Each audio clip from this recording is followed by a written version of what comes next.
Praise the lord. హల్లెలూయా.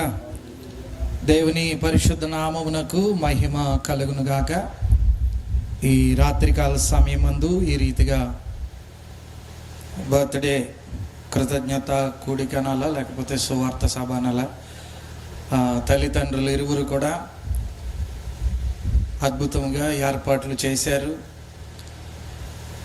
మమ్మల్ని ప్రేమతో ఆహ్వానించిన విధానం బట్టి ప్రభువును స్తుతిస్తూ డేవిడ్ రాజ్ గారు అలాగే దీవినమ్మ గారికి ప్రత్యేకమైనటువంటి వందనాలు. అలాగే జాన్, యోహాను, లూదియాలకు కూడా ప్రత్యేకమైనటువంటి వందనాలు. ఈ యొక్క రాత్రి ముఖ్య వర్తమానికులుగా మన మధ్యలో ఆసీనులైనటువంటి దేవుని దాసులు రెవరెండ్ వీడికే జ్యోతిబాబాయ్ గారికి ప్రత్యేకమైన వందనాలు తెలియచేస్తూ ఉన్నాను. చాలామంది భోజనాల దగ్గర ఉన్నారు, తొందరగా రండి. దేవుని వాక్యాన్ని మనం వినబోతున్నాం. శుభాలు చెప్పమన్నారు కాబట్టి ఒక మాట బైబిల్ గ్రంథంలో చెప్తాను. గర్భఫలం అనేది దేవుడు ఇచ్చినటువంటి బహుమానం. 127, 128 కీర్తనలో చాలా తానిచ్చిన మాట చొప్పున షారాను గూర్చి చేసెను అనే మాట అక్కడ రాయబడి ఉంది.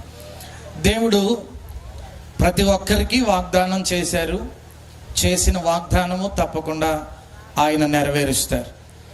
అలాగనే దేవుడి కుటుంబాన్ని ఆశీర్వదించాడు. మొదట అందరికీ తెలుసు, మళ్ళా వెనువెంటనే ఆయన జ్ఞాపకం చేసుకున్నారు.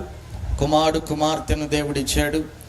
దేవుడు ఇంకను అనేకమైనటువంటి ఆశీర్వాదములతో దేవుడు చెప్పినట్టుగా, మాట ఇచ్చినట్టుగా, లేక వాగ్దానం చేసినట్లుగా ప్రభు యోహాను అలాగే లూదియాను దేవుడు ప్రేమించి ఇచ్చిన బిడ్డలను, కుటుంబమును, పరిచర్యలను ప్రభు దీవించును గాక. ఆమేన్. Thank you sir. సమయానుకూలంగా చక్కగా మరి గ్రీటింగ్ తెలియపరిచారు.